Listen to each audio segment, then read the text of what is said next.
Hey everyone, my name is Haris, Head of Marketing at Beam.ai. Here's a quick update on what we just shipped last month. First up, we just rolled out a new execution engine. We call it the Task Executioner. As a result of this feature, workflows run faster, cost less, and are way more reliable.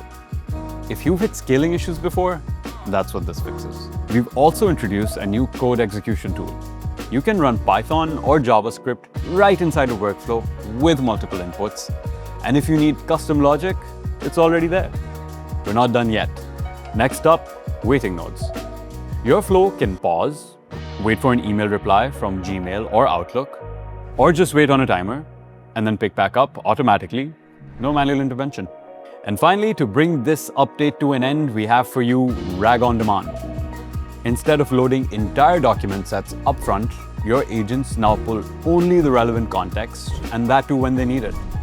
That means lower token costs, you're welcome, more concise context, and better accuracy, especially when you're working with larger document collections. This release is a massive step forward for workflow flexibility and performance on the platform.